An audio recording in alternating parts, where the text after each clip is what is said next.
Ingat, kau dulu TBU, kau bisa ke Jakarta pakai apa? Sudah puluhan juga yang bawa kamu ke sini. Kok ngomong seenaknya kayak gitu? Tidak sopan. Sudah jadi raja. Kamu itu kan preman, memakai pakaian ormas. Saya bisa buktikan. Kau itu preman. Grip Jawa Barat mengatakan kalau ingin didukung oleh Grip, pertama mencintai dulu Grip, baru mencintai rakyat. Pakai dong otakmu. Gubernur, bupati, wali kota itu harus mencintai rakyat dulu karena dia mendapat rakyat, karena milih rakyat, bukan Grip. Preman. Yang kedua, ini yang buat saya marah. Kejadian di Depok. Polisi itu ada alat negara yang melaksanakan ketertiban dan melindungi masyarakat. Ketika akan mengangkat, dilawan, dikepung. Negara apa ini? Mobilnya Alat negara, mobilnya dibakar lagi. Kalau saya diam, orang akan menyangka bahwa polisi udah gak ada. Kayaknya ke preman. Ini bahaya untuk negara kesatuan. Assalamualaikum warahmatullahi wabarakatuh. Waalaikumsalam warahmatullahi wabarakatuh. Ini jarang-jarang ini kita kumpul bertiga ya. Ini bersama dengan Bung Rafi Jawad gitu ya. Wah, ya. Dan kita kenapa spesial begini? Karena kita mewawancarai tokoh yang spesial gitu ya. Jadi, karena kita udah lama tidak mendengarkan Pak Gatot ngomong. yes, orang lain gonjang ganjing segala macam, ada purnawiran macam-macam. Pak Gatot kemana? Orang tanya begitu kan? Ya. Tapi saya kira gini, ada perkembangan terbaru nih. Oh, terima kasih Pak Gatot bersedia menerima kami berdua ya. Ya, alhamdulillah. Ya, ada perkembangan terbaru yang Ya. saya kira kalau saya menduga Pak Gatot pasti juga marah karena banyak orang marah. Tapi poin banget, nggak tanya bagaimana kondisi kesehatannya hari ini, gaparnya dan lain sebagainya. Sehat? Basa-basi sedikit dong. Enggak sehat, beliau sehat enggak. Jangan buang durasi, kita langsung aja ajar. Enggak sehat Pak Gatot kan. Alhamdulillah. Ya. Oke. Ini sedang viral banget ini Iya. video Hercules. Dan itu yang saya terkejut, dia itu mengecam Pak Sutioso dan juga purnawirawan. Kebetulan Pak Sutioso itu saya wawancara dengan Pak Yos itu ya. Dan ini menurut saya kalimatnya nggak pantas ya diucapkan oleh seorang itu kepada seorang senior seperti Bang Yos dan juga termasuk para purnawirawan yang ada di situ, Pak Tri Sutrisno juga gitu loh. Kalau Pak Gatot sendiri sempat lihat videonya itu, sudah lihat begitu. Jadi ketika saya dihubungi sama Abang untuk wawancara, saya sudah 2 bulan lebih saya puasa, tidak mau bicara, tidak mau diwawancara. Karena saya sedang mengamati benar situasi negara kita kan, situasi regional, internasional. Tapi begitu masalah Hercules, ini kurang ajar nih orang, tidak tahu diri, gitu loh. Dia merasa paling hebat. Kalau udah pensiun, nggak ada di mata kirinya dia tuh, nggak dianggap itu, ya kan? Pak Sutioso ngomong apa? Tidak ada satu kata pun purnawirawan Pak Sutioso mengatakan akan kudeta negara. Fitnah itu. Hei, purnawirawan Pak Sutioso itu purnawirawan Baret Merah dari Kopassus, bintang 3 Letnan Jenderal. Saya juga purnawirawan. Tidak kau anggap kau ngomong seenak perutmu saja itu. Ingat, kau dulu TBU, kau bisa ke Jakarta pakai apa? Sudah purnawirawan juga yang bawa kamu ke sini. Kok ngomong seenaknya kayak gitu? Tidak sopan. Sudah jadi raja kok. Kamu itu kan preman, memakai pakaian ormas. Saya bisa buktikan. Kau itu preman. Grip Jawa Barat mengatakan kalau ingin didukung oleh Grip, pertama mencintai dulu Grip, baru mencintai rakyat. Pakai dong otakmu. Gubernur, bupati, wali kota itu harus mencintai rakyat dulu karena dia mendapat rakyat, karena milih rakyat, bukan Grip. Preman itu. Yang kedua, ini yang buat saya marah. Kejadian di Depok. Polisi itu ada alat negara yang melaksanakan ketertiban dan melindungi masyarakat. Ketika akan mengangkat, dilawan, dikepung. Ya. Negara apa ini? Mobilnya dibakar. Negara, mobilnya dibakar lagi. Kalau saya diam, orang akan menyangka bahwa polisi udah nggak ada. Akhirnya ke preman. Ini bahaya untuk negara kesatuan Republik Indonesia. Satu, dia menghina pensiunan Kopassus. Kau juga menghina presiden saya. Jenderal Prabowo itu komandan Jenderal Kopassus, Pangkostrat presiden saya. Kau bilang bau-bau tanah lagi. Saya juga bau-bau tanah. Yang sopan bicara. Para Purnawan itu nggak ada satupun kata akan mengkhianati negara, akan kudeta, nggak ada. Justru mendukung. Mana ada? Pak Prabowo itu mantan Danjen Kopassus, mantan Pangkostrat. Masa prajurit TNI nggak dukung? Nggak masuk akal. Makanya pernyataan yang 8 itu kan mendukung, kecuali IKN. Ya. Dan memberikan masukan-masukan yang konkret berdasarkan pemikirannya mereka sendiri. Karena purnawirawan itu, Hercules tahu, purnawirawan yang di situ yang bicara itu, mereka adalah orang-orang gila. Gila mencintai negara kesatuan Republik Indonesia, termasuk presiden saya. Dia itu gila mencintai negara. Kau apa jasanya terhadap negara? Hidup di negara ini ya, yang sopan santun. Saya mohon maaf kepada saudara-saudaraku sebangsa tanah air. Selama ini saya tidak pernah bicara keras, tapi dengan preman saya harus bicara dengan terbuka seperti ini. Dengan menggunakan bahasa preman. Nggak boleh seperti itu. Semua TNI juga akan menjadi purnawirawan. Bahkan doanya prajurit itu agar bisa pensiun. Kenapa? Panjang umur pensiun. Sukses menjalankan tugas. Pak Setioso itu bukan langsung bintang 3 loh. Purnawirawannya bukan langsung begitu loh. Mereka berdarah-darah. Termasuk saya juga berdarah-darah di Timor.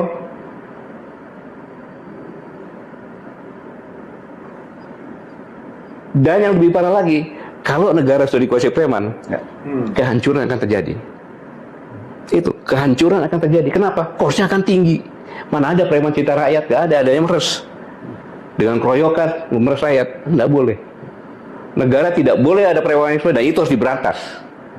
Karena itu membuat kos, pabrik-pabrik buka, datangin preman, lari ke Vietnam. Itu aja masalah. Negara kita ini sekarang secara dunia internasional, kita ini ada ketidakpastian. Karena perang dagang antara Cina dengan Amerika, karena Ukraina perang, banyak sekali defisit anggaran. Kemudian keterbukaan pasar bebas. Pasar bebas yang dibuat oleh Amerika, Amerika kena sendiri sekarang.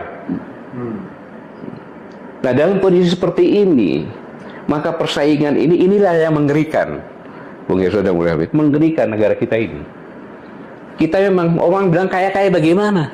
Karena sumber daya alamnya kita jual begitu saja. Kita menjadi bangsa pasar. Kenapa kita nggak jadi bangsa industri? Karena kosnya tinggi. Saya pernah nyampaikan, kos industri di Indonesia itu antara 23 sampai 27. Average rata-rata sekitar 25%. Gimana mau bersaing? Nggak bisa. Karena apa? Ada premanisme, ada mafia-mafia, ya mafia hukum, mafia politik, mafia ekonomi. Sehingga indikasinya sekarang finansial turun kan? Kemudian nilai tukar rupiah makin merosot. Kemiskinan menurut dia udah 60% malahan. 60,3. 60,3. Kalau kita biarkan premanisme ada, tambah mempercepat kehancuran bangsa ini. Bangsa ini menjadi bangsa yang gagal. Makanya itu saya di sini mengajak, mari kita semuanya lupakanlah semuanya itu. Kita bergandengan tangan, karena bangsa yang bisa hebat, bisa survive dalam kondisi seperti ini, hanya bangsa yang cerdas, bangsa yang sigap, bangsa yang bersatu dan pantang menyerah. Karena apa? Kalau bangsa yang lemah, kalau terjerat-berai, kita akan menjadi bangsa pasar dan kita akan tenggelam. Ingat, kita bonus demografi pada tahun 2030 itu 46% kalau salah masyarakat Indonesia itu, kalau dia tidak punya kerjaan, itulah kita tamat. Bencana demografi itu. Iya, bencana demografi. Demografi. Nah itulah yang katakan berhentikan premanisme, berhentikan mafia. Mafia itu kalau saya bilang kongres terlalu sopan, itu mafia. Dia menguasai politik, dia menguasai ekonomi, dia menguasai hukum. Dan kemudian menguasai negara. Nah itu untuk menguasai negara nantinya. Ya. Sama dengan Grip ini, dia sudah masuk ke ranah politik, bahaya sekali. Jadi Pak Gatot, ini ada klarifikasi sedikit. Tadi mengatakan kita bersatu gitu ya. Tapi tentunya bersatu dengan elemen-elemen bangsa yang memang benar-benar mencintai negara ini kan. Bukan bersatu dengan preman dan bersatu dengan koruptor serta mafia tadi. Kecuali unless dia sadar. Ya, mau berubah kan begitu. jadi kalau negara ini ingin bangkit, mari sama-sama kita berantas premanisme, kita berantas korupsi, kita berantas mafia. Itu maksudnya. Takutnya kan nanti di orang lain, wah ini Pak Gatot nyuruh kita bersatu, nggak bisa dong minyak dengan air. Kita clearkan dulu ya kan, jernih dulu airnya, baru kita bersatu. Bang Revi ini kayak pura-pura tidak tahu saja dia gitu. Ingin Kan menegaskan. yang membuat Si kita ngomong sama audiens. Iya, yang menyebabkan kita ini menjadi hanya bangsa pasar, ya kan. Kemudian sumber daya alam kita ini nggak diproduksi langsung diekspor saja. Itu ya karena premanisme, karena mafia, karena korupsi, itu yang harus diberantas, gitu loh. Itu musuh masyarakat, itu cancer di masyarakat. Nah kalau itu sepakat kita. Ya kita harus sepakat lah. Kalau nggak sepakat, saya pulang aja begitu. Jadi clear ini ya soal iya, itu nggak boleh ada kayak gitu. Tapi begini, ini kan kelakuan misalnya katakanlah pejabat atau mantan pejabat. Iya. Kan ada kejadian kemarin tuh, wah tiba-tiba muncul sosok yang disebutkan Pak Gatot tadi kan. Padahal orang mau bersilaturahmi untuk klarifikasi. Maksudnya Jokowi yang di Solo. Jokowi yang di Solo. Oh, dan kemudian Hercules datang ke sana. Datang ke sana. Oh, gitu. Jangan mantan pejabat dong, banyak mantan pejabat. Lalu kemudian, kok kita heran? Ini kenapa ya? Tiba-tiba kok, padahal orang yang datang itu maaf kata, itu ibu-ibu sama orang tua. Kan ada Rizal Fadila, Bu Kurnia itu yang diterima itu Damai Halilubis. Kakek-kakek, dua kakek, sama satu ibu-ibu. Kok tiba-tiba dihadapkan pada kelompok-kelompok? Begini Pak Gatot, banyak sekali kan kelompok-kelompok yang kemudian seperti digunakan oleh penguasa atau mantan penguasa untuk kepentingan dirinya. Ya dalam kasus misalnya ijazah palsu dan lain sebagainya, itu terjadi kalau kita mau jujur. Ya tentunya kalau itu benar-benar menggunakan preman, ya itunya sangat memalukan, ya kan, sangat memalukan. Masa rakyatnya sendiri yang saya yakin mereka dulu juga milih Pak Jokowi tidak terima, preman malah diterima kan? Ya saya melihat kenyataan seperti ini aja gitu kan. Ini kan apa saya mau ngomong ya? Susah ngomongnya kalau kayak gitu, ya? Gelil. Gitu. Jadi ya komentar saya susah lah mau komentar lagi tuh bahasa apa lagi itu kayak gitu kan. Ya. Nah, tapi ini yang menarik dalam kasus Hercules ya. Saya mesti bikin Pak Gatot pasti punya informasi lebih dibanding kita ya. Kan disebutkannya bahwa Hercules Pak Prabowo itu pernah menjadi ketua Dewan Pembina GRIP gitu ya, GRIP Jaya. Padahal sudah ada surat pernyataan dari Pak Prabowo tahun 2022 mundur. Tapi GRIP Jaya menyatakan bahwa Pak Prabowo itu tidak pernah mundur, dan ini kelihatannya ini nama Pak Prabowo ini berada dicatut ya oleh Hercules. Justru itu yang saya marah. Sedikit ngomong tenang aja, presiden kita dekat dengan kita. Ya, betul, yang mana presidennya? Udah jelas. Pada saat Danjen Kopassus beliau ngomong masalah preman Hercules, nggak ada kaitannya. Kemudian secara tertulis ya dari Partai Gerindra kan menyatakan Pak Prabowo sendiri nggak ada kaitannya. Sekarang saya tegaskan sini, tidak mungkin presiden saya Prabowo itu membackup preman kayak GRIP yang berbaju kormas. Tak mungkin Pak ya. Saya tidak yakin dan tidak mungkin. Karena yang mereka jual kan kadang-kadang persepsi. Walaupun informasi itu kan wajar lah, namanya juga usaha lah Pak Henry. Tapi begini, kalau misalnya tidak ada strong rejection ya, dari istana misalnya, bantahan keras dari istana gitu. Ya saya mewakili sebagai rakyat Indonesia, di mana Pak Prabowo adalah presiden, kepala negara dan kepala pemerintahan. Saya katakan tidak mungkin presiden saya sekelas Pak Prabowo seperti itu sebagai kepala negara, kepala pemerintahan membackup GRIP, tidak mungkin. Oke, nah ini sebentar, ini pengalaman kan tadi beliau itu kan jadi cerita bahwa Hercules itu datang ke sini karena TBO waktu dia TBO itu apa tadi? Bawah kendali operasi apa singkatnya? Tenaga bantuan operasi. Oh, tenaga bantuan operasi. Iya, bawa-bawa barang, bawa-bawa oke. gitu Nah, kan. nah, itu kan Pak Gatot juga punya pengalaman di Timur Timur yang sama. Jadi sebenarnya hubungan itu seperti apa sih, Pak? Ya, ini kan karena begini, kita kan prajurit-prajurit di sana, Ya. merasa sudah dibantu dibawain barang-barangnya kayak gitu kan, maka Ya. dibawa Ya. ke Jakarta dan ke Solo segala macam untuk supaya kesejahteraannya, Nasibnya kehidupannya berubah lebih lah. baik, Ya. berubah lah gitu kan. Tapi justru dia mengatakan pensiunan. Padahal yang bawa dia ke sini sudah pensiun itu. Oh. Oke. Sudah pensiun lah zamannya tahun 80-an lah kan gitu. Udah pensiun. Saya pun bawa, saya tidak pernah dia pernah.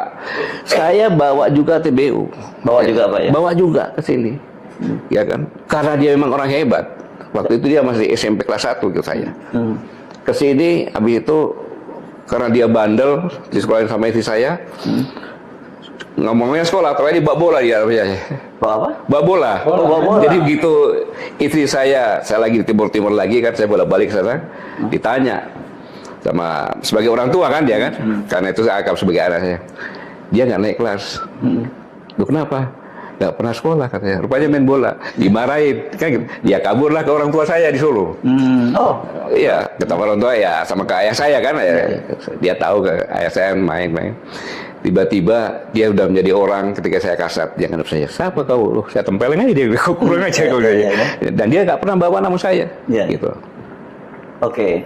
Nah, ini kan penting diklarifikasi ya, Bung Refli, karena selama ini kan yang persepsi publik itu bahwa dia ini seperti itu karena dilindungi oleh Pak Prabowo Presiden. Iya. Jadi Dan orang karena kan, dia berjasa dengan Pak Prabowo juga. nah, dan dia mengklaim itu kan, dia selalu mengatakan bahwa Apa jasanya ceritakan dong? ya. Iya. Jasanya apa ceritakan? Terhadap negara kesatuan Republik Indonesia ini jasanya apa? Berjasa terhadap Pak Prabowo-nya. Ya jasa angkat barang kan dibayar juga itu kan. Cuma karena mungkin Pak Prabowo ya hatinya baik kan gitu. Kamu ikut mungkin, tapi saya yakin bukan Prabowo juga kan gitu. Kamu ikut ke Jakarta ya disekolahkan segala macam gitu. Oke. Masa Karena Pak kalau kita tahu gini, nama ini kan sudah lama ya, sudah katakanlah barangkali udah puluhan tahun ya. Dan kadang-kadang terkesan penegak hukum pun tidak bisa menjangkaunya begitu. Atau tidak berani bahkan Ya, pas malamnya. pakai bahasa halus kan, tidak Ya. bisa menjangkau. Ya saya kali ini saya angkat topi dengan kepolisian Republik Indonesia Iya. ya yang di Depok. dia berani karena dia tahu ya kan dia berani dan kita lihat saja ya kan sampai di mana proses hukumnya. Ya. Saya sampaikan kau jangan takut. Itu hanya bawa nama presiden saja. Waktu Danjen Kopassus jelas kok ada videonya. Tidak ada kaitannya dengan Hercules. Gitu. Iya. Gitu. Ya. Karena banyak sekali kelompok-kelompok ormas ya, itu yang memang mempersepsikan dekat dengan kekuasaan dan cenderung berbuat sewenang-wenang. Ya. Nah, tetapi de facto kadang-kadang mereka juga memang ada jabatan di misalnya komisaris BUMN ya kan, datang sok jagoan atau kemudian ngancam orang Noel gitu kan. Ya. Lalu hal seperti itu terjadi. Jadi gimana? Apakah semata-mata salah mereka atau sesungguhnya kekuasaan pun tidak tegas untuk menyeleksi dan membatasi preman-preman ini gitu. Ya mungkin tidak mendengar ya, makanya dengan forecast kita ini sampai ke Pak Prabowo ya, sampai pemerintah kita berantas premanisme karena itu akan menjadi cancer dari masyarakat. Karena masyarakat sudah susah lagi, ditambah susah lagi gitu kan. Karena definisi saya mungkin Mas Hersu, preman itu sederhana, yaitu orang yang biasa menggunakan kekerasan, terutama kekerasan fisik untuk mencapai tujuannya. Dan keroyokan. Iya biasanya. Kalau kita kan ibaratnya kita berargumentasi, kita berdebat, kita buka buku, kita ada ilmunya kan. Kami. Ya, Kalau Pak Gatot kan juga bertempur. Enggak, sekarang ya. Iya. Jadi kita berargumentasi. Iya. Nah, argumentasi itu kadang-kadang dihadapi dengan kekerasan fisik yang nggak mungkin juga Kita layani. begitu. Ya, Karena itu kan penegakan hukum Ya. jelas. Dan negara harus hadir di Negara situ. harus hadir. Ya. Betul. Ya. Masa tiba-tiba Heru Subono berkelahi kan nggak mungkin. Memalukan. Oke, Pak Gatot clear ya soal ini ya, Ya. soal preman dan Ya. sebagainya, tegas sikapnya jelas beliau, dan Ya. saya kira ini meskipun mungkin kita nggak akan mendapat konfirmasi langsung dari Pak Prabowo, tapi Ya. sebagai sesama perwira yang juga sama-sama di Timur Timur, kita bisa dapat gambaran mas seperti apa sebenarnya kedekatan. Sama-sama bintang 4. Ya, oke. Ya, waktu itu saya masih letnan atau kapten ya ketika Ya. Pak Prabowo di sana. Ya. Beliau memimpin tim Bravo dan saya bergerak bersama-sama tim Bravo juga gitu sana. Ya. Jadi waktu itu beliau pangkatnya apa? Letkol. Letkol. Ya, komandan batalion ya. Dan saat Dapat satu Oh, waktu itu. oke. Mungkin Pak Gatot, Ya. dari saya mungkin ya, ada nggak imbauan Pak Gatot, jangan kepada para preman, ya preman tuh selama masih ada user Iya. tetap aja dia akan eksis. Iya. Tapi kepada siapapun yang menggunakan, terutama kalau dia pejabat publik, karena dulu kita mengenal buzzer kan, yang seperti preman kan, itu kan dibilang wah ini peliharaannya si X, peliharaannya si Y, dan mereka juga ada sebagian yang ngaku kalau dapat katakanlah uang setoran setiap saat. Nah, terhadap mereka yang memelihara preman untuk kepentingan politik, ekonomi, sosial, hukum mereka, mungkin silakan Pak Gatot ngomong. Marah-marah juga nggak apa-apa, kayak Hercules tadi. Ya, Bung Yasir, Bang Refli, selama 2 bulan ini kan saya merenung. Ya. Merenung, ternyata semakin saya merenung, semakin saya mendalami kondisi dunia dan kondisi negara kita, semakin menakutkan. Ya. Rakyat kita sudah sekitar 280 juta sekarang ini. Kemudian kondisi ekonomi kita hanya bagaimana menjual bahan baku, ya kan, kemudian kembali ke sini menjadi pasar karena kita rakyat banyak. Ketika terjadi perang pasaran antara Cina sama Amerika, kemudian Ukraina, semakin Putin juga menyatakan ini, dan kita sama-sama tahu bahwa teori hegemoni yang disampaikan oleh Amerika dengan global paradox, yaitu keterbukaan, demokratisasi, lingkungan hidup, HAM, itu kan semua kan kaidah-kaidah hukum yang ditentukan sebagai polisi dunia. Ya. Sekarang ini karena perang berkepanjangan, karena kondisi ekonomi yang sulit menghadapi perang dagang, mereka tidak lagi menjadi polisi gitu kan. Nggak ada polisinya. Nggak ada polisinya gitu kan, istilahnya. Nah, sekarang ini dampak dari 2 kejadian di dunia ini, ada ketidakpastian ke depan bagaimana, ya kan? Kita sudah kena lompatan teknologi yang dulu waktu saya masih menjadi kasat sampaikan dampak dari peak oil theory akan menjadi orang lebih hemat lagi, tidak menggunakan orang. Kemudian kalau dulu saya bilang pakai laptop bisa lihat ke pasar gitu kan, sekarang tiba-tiba ada Grab dan sebagainya. Sehingga itu perangkap teknologi IT ini membuat lebih efisien, maka sumber daya manusia lebih kecil. Nah, ini berkaitan dengan ini. Kemudian kita akan masuk lagi ke mungkin 2025, 30-an itu kuantum, di mana hitung-hitungan apa itu lebih cepat, ya kan, security segala macamnya. Nah, ditambah yang tadi ya, akhirnya kita hidup di hutan belantara rimba yang terjadi hukum rimba, gitu. Siapa yang kuat, dia makan yang lemah.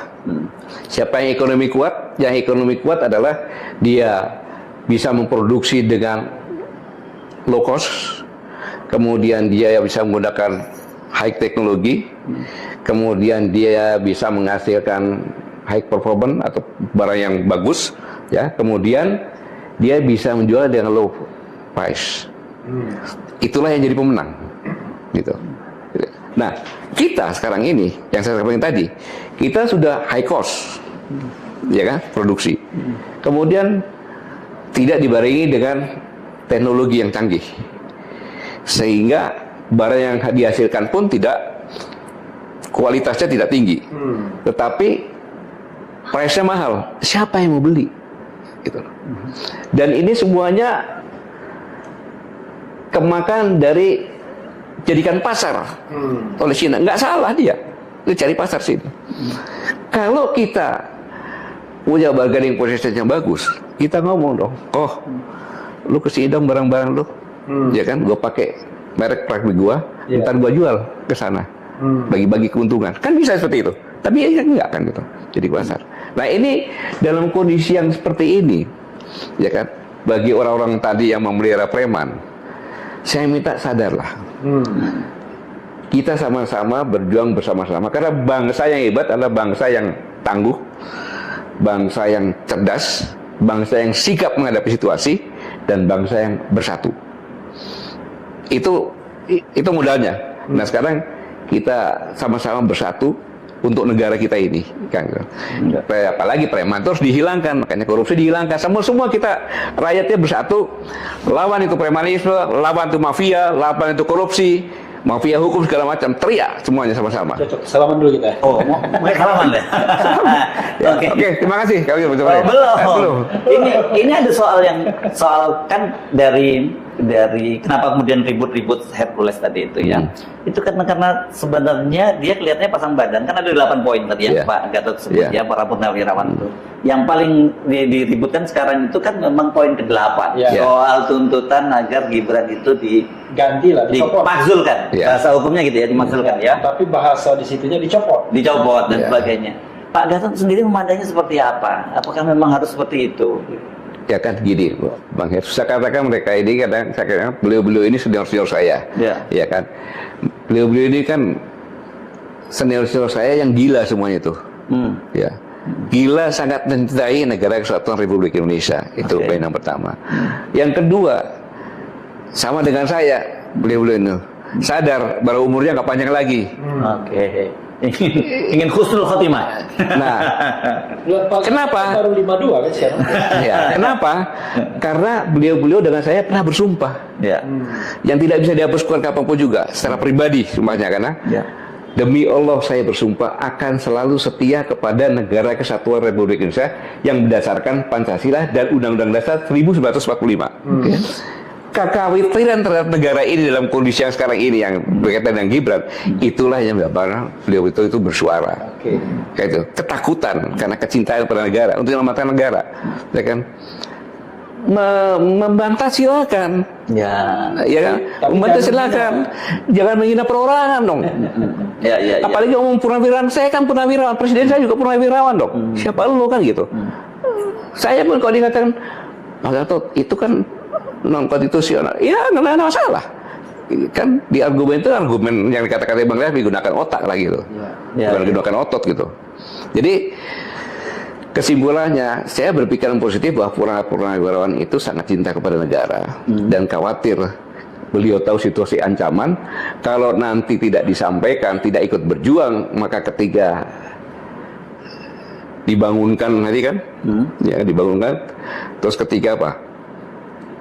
Tangan bicara, mulut terkunci, mulut terkunci, tangan dan kaki bicara. Nah, tangan yang bicara kayak jadi saksi kan gitu. Lagunya Chrisye ini. Cuma sekali doang dia rekam. Saya nyanyikan lagi. Kan itu kan. Itu yang ditakutkan gitu loh. Jadi sangat wajar menyampaikan hal semacam itu. Kan warning. Itu kan warning kan gitu. Warning yang disampaikan kepada penentu kebijakan. Bukan mereka mengeksekusi. Apalagi menekan, mengancam. Tidak ada kan, itu disampaikan kepada presiden. Karena sebenarnya mereka mau minta waktu bertemu dengan presiden sebelumnya kan, tapi belum ketemu. Dengan cara seperti ini kan sampaikan kan sampai juga nanti kan. Negara demokratis, ya usulan itu wajar saja. Yang tidak boleh itu melakukan perbuatan anarkis. Dan yang dilakukan kan rapat, menyampaikan pendapat, ditulis, ditandatangani, disampaikan kepada presiden. Walaupun saya tidak ada di situ karena saya ada acara. Nah itu kalau gitu kita pertanyaannya, sikap pribadi Pak Gatot sendiri, saya nggak tahu sebagai personal atau sebagai presidium koalisi aksi menyelamatkan Indonesia, apakah itu salah satu menurut Pak Gatot memang langkah yang harus dilakukan untuk menyelamatkan masa depan bangsa ini? Nah, sebelumnya klarifikasi, di situ ada 103 jenderal yang tanda tangan. Pak Gatot ikut tanda tangan nggak? Saya tidak. yakin. Klarifikasi. Ya. Oke, lanjut, silakan. Ya, saya katakan tadi kan itu persepsi dari para purnawirawan Ya. karena kekhawatirannya. Ya. Karena kekhawatirannya. Saya tidak ikut situ karena saya ikut tadi di perkawinan di teman saya gitu. Jadi ya saya pikir suatu hal yang wajar dalam demokrasi ini menyampaikan pendapat seperti itu. Ya. Itu pendapat loh. Kecuali dia melakukan sesuatu yang untuk menjatuhkan, itu tidak boleh. Ya, ya. Kan gitu. Tetapi beliau menyampaikan, ya terserah tuh presidennya gimana nanti kan. Ya, ya, ya. Ya, apa salah? Ya tidak. Menyampaikan kepada presiden, mau apa aja terserah aja. Mau minta duit pun boleh. Kan gitu. Nah, ini kelihatannya kenapa yang sebelumnya kita bicarakan, kenapa kemudian Hercules marah dan ngata-ngatain Bang Yos sebagai mulutnya udah bau tanah dan sebagainya, itu kan berkaitan dengan pernyataan Bang Yos tentang kekhawatiran dari para purnawirawan. Itulah yang menyebabkan saya marah, menyerang pribadi, dikatakan purnawira sudah bau tanah, saya juga dong, presiden saya juga dong. Siapa dia kan gitu? Ya. Tapi terkesan dia pengen cari sandaran. Jadi seolah-olah yang diserang ini, yang dikritik ini presiden. Padahal jelas kan poin Ya, yang- 8 itu ya, ya. wakil presiden. Ya cara preman kan berarti kan sandarannya kan? Cara preman kan gitu. Jamin fitnah kan gitu. Mau Ya. kudeta, mana kudeta mananya? Memanipulasi lah tepatnya. Ya manipulasi berita kan gitu. Ya, ya. Itu kan dia jelas kalau videonya ada. Ya, ya. Kapan Pak Soso mau kudeta sama presiden? Nggak ada. Nggak ada. Bang Yos malah merasa dia sangat dekat dengan Pak Gatot, Iya, dengan kan. Pak Prabowo gitu. Yang 8 juga kan nggak ada yang tentang presiden. Nggak ada. Hanya yang tidak dukung hanya KN saja kan gitu. KN, Itu apa salahnya gitu kan gitu. Ya. Masalahnya gini loh. Kalau dibiarkan ya kan, kasihan prajurit. Oh. Iya kan, prajurit juga. Berarti kalau gua jadi purnawirawan diinjak-injak sama preman. Kita purnawirawan suruh perang juga masih mau di depan. Gawat ini. Iya. Tangganya itu hilang ya kan? Iya. Wah, berarti nggak usah prajurit. Prajurit saya jagoan-jagoan. Kan gitu. Jam prajurit tua ini jagoan-jagoan juga. Kalau ada masalah yang menghancurkan negara, nggak usah dipanggil. Cari rampok senjata kita bergerak gitu kan. Gitu. Jadi jangan ngomong seperti itu nggak enak gitu. Ya, ya. Oke. Closing statement mungkin ya. Oke. Pak Gatot silakan closing statement. Apa pesan yang ingin disampaikan?